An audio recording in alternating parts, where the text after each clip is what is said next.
Well, thank you, everyone. Thanks for being here. I will not be too offended if anyone falls asleep after that lunch, but maybe just a little bit. So this is what I'm going to talk about today. Specifically, I am focusing on the issue of deception in experiments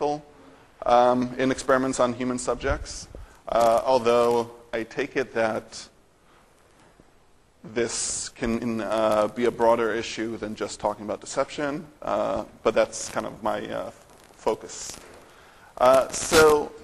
Obviously both the biomedical and social sciences experiment on human subjects.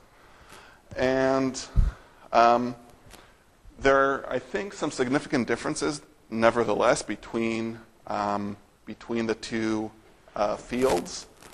And some of them are ethical and some of them are methodological. I'm going to focus mainly on the ethical, but also discuss the methodological difference.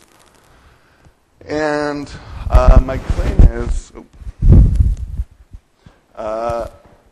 claim is that these differences give us reason to regulate them differently. And so before I get into talking about how they're currently being regulated, I'll talk about a little bit about deception. So the deception I'm interested in is deception of research subjects by researchers.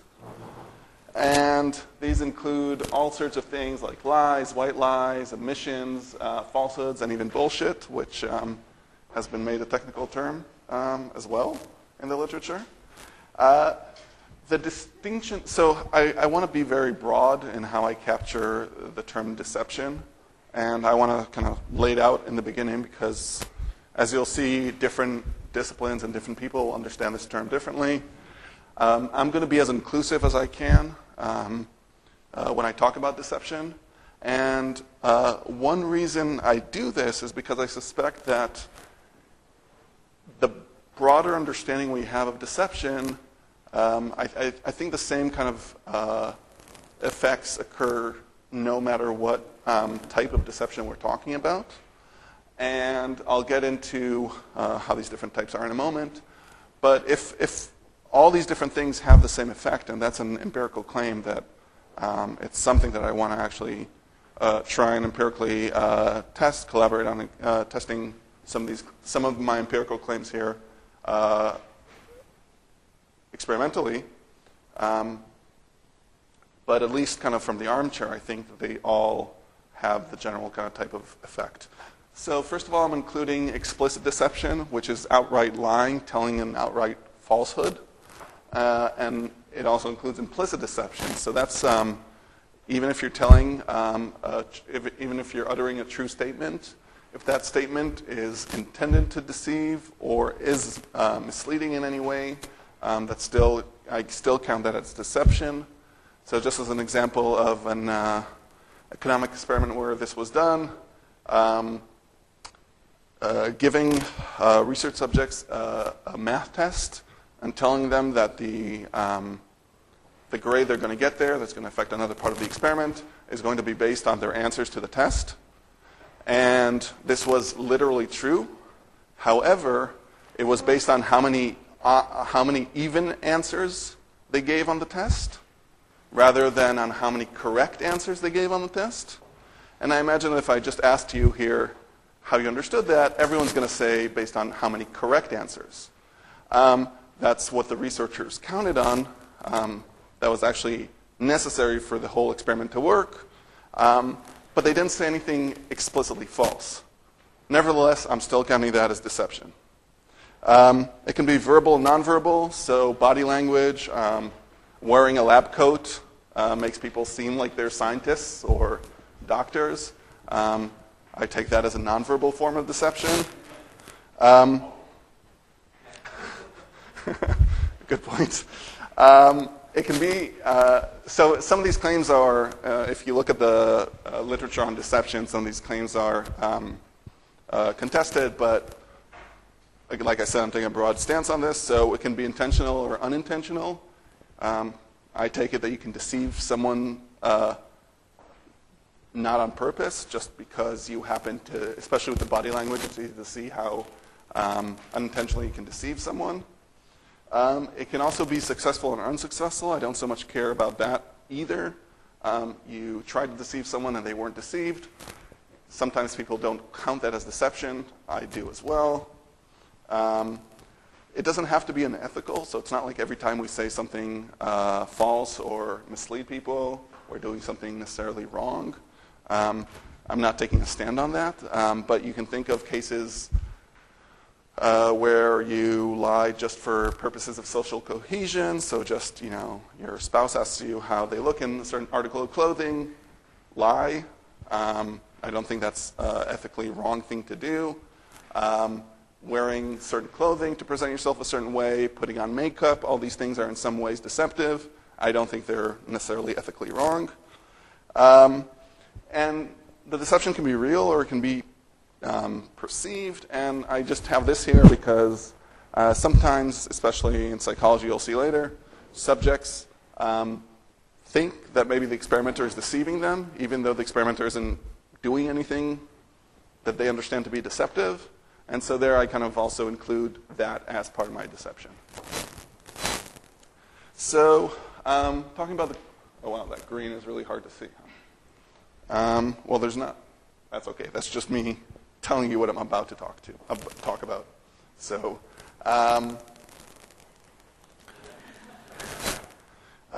so I'm going to talk now about the current regulatory state of affairs, and I'm talking only about the U.S.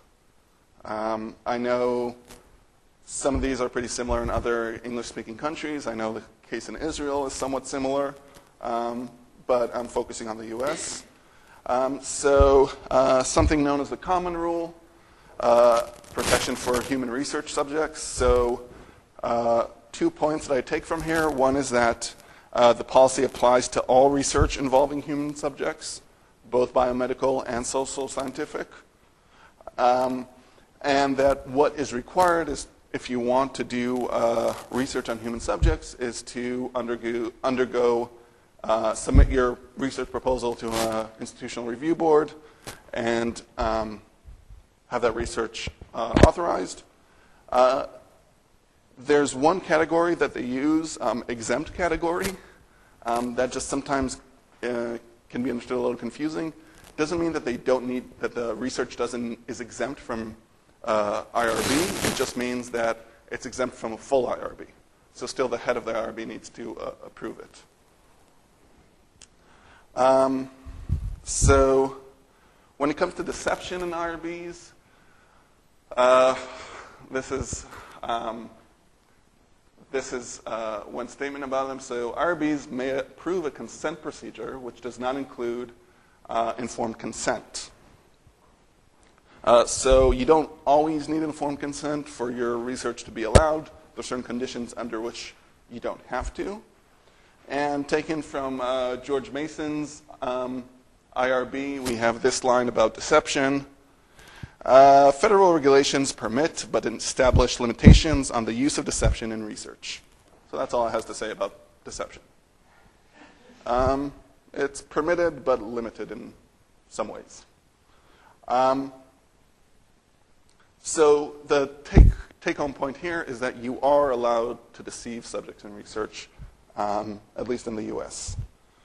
Now, and I'm not a bioethicist, so maybe some of my understanding of how things go in biomedical sciences are wrong, but from what I understand, I looked at the international ethics guidelines for biomedical research involving human subjects, and I took from guideline 6, investigators have a duty to refrain from unjustified deception.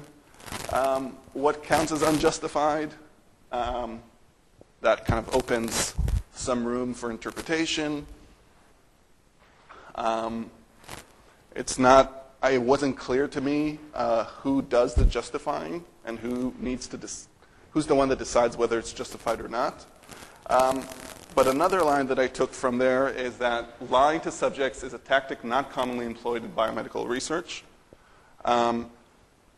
again, I'm not that knowledgeable about the biomedical science, but one thing to just note is that here we're talking about lying rather than deception. So maybe lying is not commonly employed, but maybe other forms of deception are. So behavioral psychology, we have the American Psychological Association has its code of conduct and has this to say about deception. Sorry. Psychologists do not conduct a study involving deception unless they have determined that the use of deceptive techniques is justified. What that actually means is probably the following. I mean, this is written a long time ago, but I think it's still apt. The use of deception on the part of psychology is so widely known in the college population that even if a psychologist is honest with the subjects, more often than not, he will be distrusted. So deception is very widespread in psychology. And it's allowed, and who needs to do the justifying is the actual researcher. So that kind of opens the floodgates. Experimental economics is pretty interesting. So there's no kind of formal ban on deception. What we have is a kind of informal enforcement on the part of journals. So it's not 100% and not always, but many times if you submit research that involved not deception, but involved explicit lying, your paper won't get published. They'll just get rejected. The closest we have about the guidelines here is from the first volume of Experimental Economics. Papers must meet certain high standards in terms of methodology. Also, any deception should be carefully explained. So it says explained, it doesn't say banned. But when you look at the numbers, you have a non-absolute ban, but altogether it's about 60% of the papers tend to get highly discounted, if not outright rejected. So kind of as a strategy, you're better off not using deception if you want to get published in experimental economics. That said, you notice, actually, I just noticed, I just made a slip of tongue. You're better off not explicitly lying. Deception, other than explicitly lying, go ahead, you'll be considered very creative and very smart if you do that. But don't explicitly lie to your subjects. And this is a quote here about how Hay defines deception. So there's a world of difference between not telling subjects things and telling them the wrong things. The later is deception, the former is not. So, and this is, from what I saw in experimental economics, kind of a general approach. When you say the word deception to an experimental economist, they understand it as lying. And that's the thing that they say you can't do, is lie. Other stuff, like the example I gave earlier, that's totally fine and totally within the norms. So this is kind of the state of affairs in these different disciplines. Biomedical science, it gets basically regulated at the IRB level. From what I can tell, there's not an additional gatekeeper. Social psychology has the code of conduct. It supposedly adds another element, but the way I take it, just because it gives that caveat of unless it's justified, basically everything goes. And in experimental economics, they're pretty serious about their ban, but only a ban of explicit lying, not a ban of deception as a whole. So some ethical differences between the two broad fields. So we have in bioethics something known as the therapeutic misconception. And that's the mistaken assumption made by research subjects that decisions about the care they receive during a medical experiment are made solely with their welfare in mind. And that's a pretty well-known issue in bioethics. And it kind of raises some problems. So it raises some issues with the difficult, in some ways, if the researcher allows subjects to be under this misconception, there are some issues with respect to persons. There's just a basic misunderstanding of the risks and benefits that the subject faces when they understand the clinical trial to be actual full-fledged treatment. And in some ways, again, if the researcher lets that happen, then they're putting their own interests ahead of the subjects. And it would seem like the appropriate thing to do is to really make sure that the subjects aren't under a misconception. Although even when researchers try really hard, they can't always, they don't necessarily succeed in that. So it is an issue in biomedical sciences. You might think that there's an equivalent issue that comes up in, at least in psychological experiments, and I just call that the educational misconception. So in psychology, oftentimes researchers will give students credit for participating in experiments. And the idea is that because the participation in the experiment is supposed to be educational for the students, it makes sense to give them course credit to participate. And so in that sense, I take it that there's this kind of, you could get this similar analogical misconception where the students / subjects think that what they're doing there is, the purpose of the experiment is to teach them. And that would be a misconception. That's not the main purpose. It might be an additional purpose, but it's definitely not the main thing. However, and again, this is stipulating, I'm not sure this is really the case, but it seems to me unlikely that researchers or subjects believe that educational benefits are the central goal. And if that is obvious to everyone involved, that's at least not the central goal, then we don't have that kind of an analogy. So one reason to think that there's a difference between biomedical and social sciences when it comes to experiments is that you don't have the same problem of the therapeutic misconception. Another issue that you get is that in the biomedical sciences, there's potential for physical bodily harm that doesn't exist in social sciences.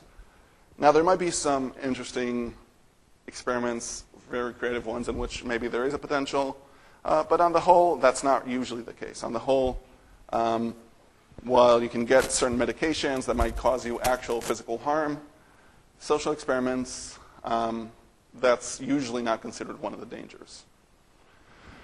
So when we think about balancing risk and benefits, and I notice this usually gets termed in risks and benefits rather than harms and benefits, and I kind of found that a bit of a kind of euphemism to talk about it that way, because the benefits aren't guaranteed either. So there's within the patient subject, and there's between, there's the intrapersonal and interpersonal issue that you can think about. So often in clinical trials, there's some expected benefit for the subject in participating. So I talked about the therapeutic misconception. The misconception is thinking that that's the main thing, but usually there's some benefits involved. And having this potential benefit to the subject, there's a chance that it's in the subject's interest, just out of pure self-interest, to participate in the experiment. Some experiments, some clinical trials are also done on completely healthy people, and in those cases, this doesn't hold. But often this has to do with people with some kind of health problem. Then the other element that we have is balancing the risks and benefits between subjects, well, not between subjects, between subjects and future beneficiaries. And this has to do with the efficaciousness of the drug or treatment. And last point is that usually this isn't, right, so to do clinical trials on human subjects, usually it's not basic research. It's going to be after several prior stages.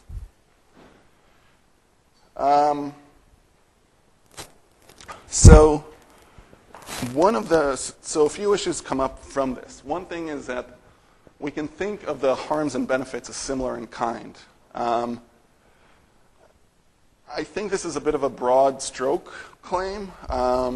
There are obviously some issues with making this claim, but generally when you think of the kind of accepting medication, there's going to be the hoped for result, and there's going to be the side effects. They're all there, kind of these physical effects on one's body. If I'm right in them being similar in kind, and again in a broad term, then in some ways it's easier to, you can weigh them against each other and make some kind of harm-benefit calculus. And you can also try and do that in some kind of utilitarian calculus also between individuals rather than just in the person. I'm not entirely sure about this claim. I'll be happy to hear if there's any reservations about it, but I think this is generally true, especially when I compare it to the case in social sciences.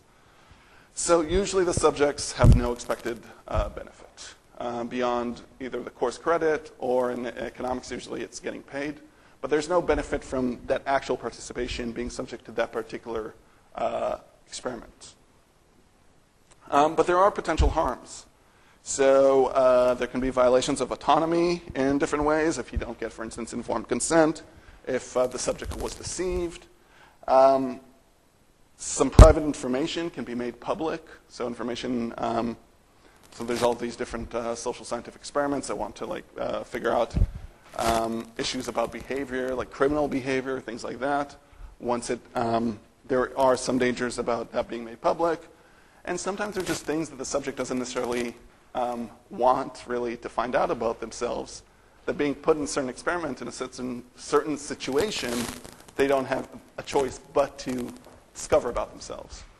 I might mention this later, but if you're familiar with the Milgram experiment, that's kind of the canonical terrible social science experiment. People found out that with very little goading, they're basically willing to follow orders to the extent that they electrocute people to death. And that's pretty traumatic to discover about yourself. I mean, it might be true, but we all want to think that we're better people than that, or we might just not want to know that. And it does cause, I mean, that discovery has caused people some psychological harm to know that. Although I have understood that there's also, following up on them, most people said that they are eventually pleased to have participated in that experiment that was really significant in their lives. It's not entirely clear that it really is, or it's obvious that you shouldn't do that to other people, but it wasn't clear that the effects were as terrible as usually are portrayed. But I'm not sure about that. It's not clear that there are future beneficiaries to a lot of social science experiments, or who they are, or what the benefits are going to be. And so we don't have the balancing that we have intrapatient, because like I said, there's no potential benefits usually. But also interpatient, it's not clear that there are beneficiaries, so it's not clear what can be balanced. Often social science experiments are in some ways basic science. You're trying to figure out some basic causal link. You're not really thinking about potential policies. That's the next. So usually, I mean, there are some social science experiments that are really geared towards giving some kind of policy recommendation, and in that sense are going to benefit or harm people in the future. The results, depending on what the results are. But most of the social science experiments still isn't really that policy geared the way it is in biomedical science.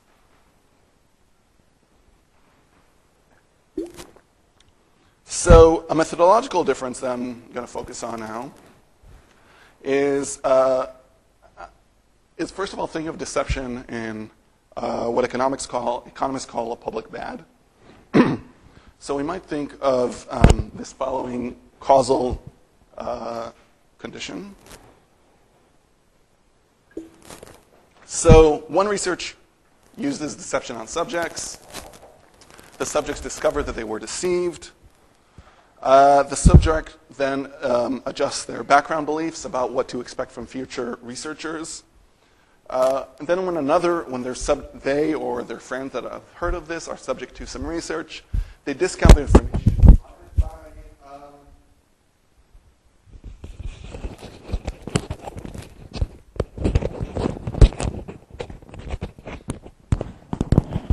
They discount the information provided by that future researcher. And as a result, that researcher can't be sure what conclusions to draw.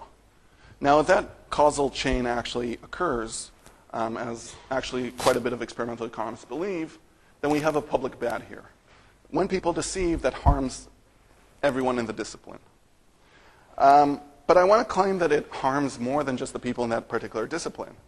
I want to claim that subjects aren't necessarily able to distinguish between what field, what discipline is running the experiments. And so some of these experiments are done in business schools, right? So in business schools, you have both psychologists and economists. Economists really try and keep their labs kind of cleanly economic, and they think it's very clear often that it's an economics experiment rather than a psychology experiment. And it's not that I think that the undergrads are not smart enough to tell. I just don't think they care enough to tell the difference. And I think this is an empirical claim, but I take it that there's not really this careful. It's not like the undergraduate really cares about making sure that, oh yes, okay, so I don't believe the psychologists, but I'm fine in believing the economists. I think usually there'll be more of a spillover effect between the different disciplines.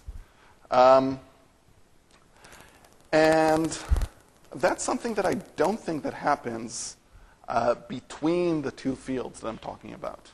So I don't think that you can have this spillover effect happen between medical experiments and social scientific experiments. Again, this is an empirical claim. It needs to be tested. But I take it that that is very kind of clear and easy to tell if you're being given a drug or you're playing some ultimatum game. Again, I'm stipulating here, but that seems like a reasonable thing to say. And so we don't need to worry about the spillover effect between the two fields. One area where this might be less clear is public health. So I take it that public health sometimes is kind of unclear whether it's actually where it's situated. And some of the, looking at things like contagiousness in if you're doing some kind of psychological contagiousness or medical contagiousness, I think the experiments can sometimes not be entirely clear where they're situated, who's doing this, and where they publish. And so maybe I think that's a potential problem for my argument. However, now I want to get to why I think there should be differential regulation. So like I said, there are some differences with respect to ethical concerns that I mentioned, and there's a methodological difference that I think is significant. And that gives us reason to maybe approach these two different fields differently when it comes to regulation. The reason why I think we should regulate social science in one standard way are basically that the ethical concerns are pretty much the same as far as I can tell across the board. I don't notice any significant differences between the two. I'm focusing on two specific social sciences, but a third one I've been looking at is also political science, experimental political science. And I don't take it that the differences are really significant. And the second thing is that if I'm right about the spillover effect, then if you have differential regulation for two social scientific fields, then you're not going to, then you can, and they regulate differently, then you could have this public bad spillover to the other field. And that's something that ought to be avoided. So who should do this regulation? I think it can continue to be IRBs in the United States. I don't see any serious problem with that. What I do think, though, is that you would need either in any institution the kind of this exists to some degree with the people that actually sit on the board can change based on what the research is, but they should really have kind of two different guidelines. But I think that it is good that it's institutionalized the way it is now, rather than doing it, like I said, in economics it's self-regulated by the journal editor. Well, not self-regulated, but regulated by the journal editors. In psychology, it's supposedly regulated by code of conduct. I think those just add more bureaucracy to the whole process. So I think if the regulation is in one single place for the social sciences, and they don't then go ahead and add their additional layers like they do, I think that's a benefit in having it in some ways simplified. The question about what should be the regulations. So the balancing approach that they take, that currently IRBs take, and specifically in biomedical sciences, they allow for there to be harms that may or may not turn out to be significant, but they might be justifiable due to the benefits that might occur. So it's not just that there's any more than minimal risk you can't run the research. You need to, of course, get informed consent and other criteria, but sometimes patients can be subjected to something with significant risk, partly because there's a lot of benefit to be expected. And I think this balancing approach can also work relatively well because it's the risks and benefits are generally in the same kind of area, and so they can generally be compared. Now, again, remember that I'm saying this in comparison to what occurs in social science. So there might be reasons to doubt this if you look specifically in biomedical sciences, but when compared to social sciences, I think this is broadly true. However, when we look at the social sciences, I think that the balancing approach that currently exists is not a good idea. I think that a better way to approach this is to have a harms threshold approach. So you look to see what the potential harms of the research is, and you look at the ethical harms, the methodological issues, and if it passes the bar, then you just let the experiment occur. You don't try and weigh it against the potential benefits. I think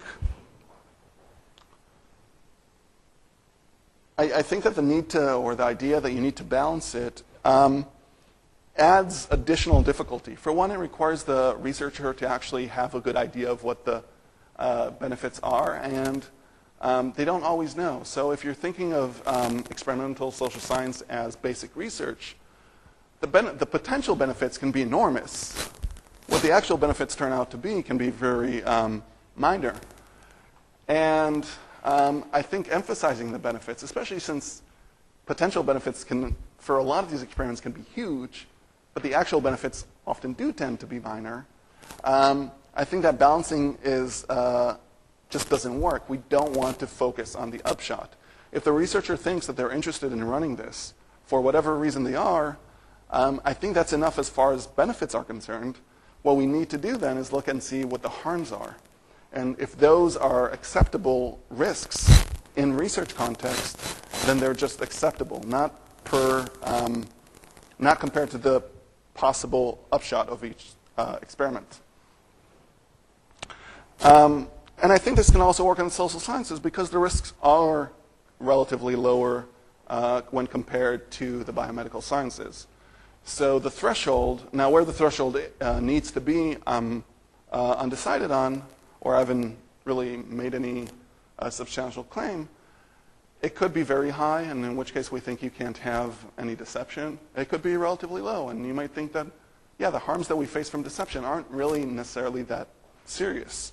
I'm not sure, but what's clear is that, at least for the most part, the harms for deception often are much lower than the harms that subjects can incur in biomedical sciences.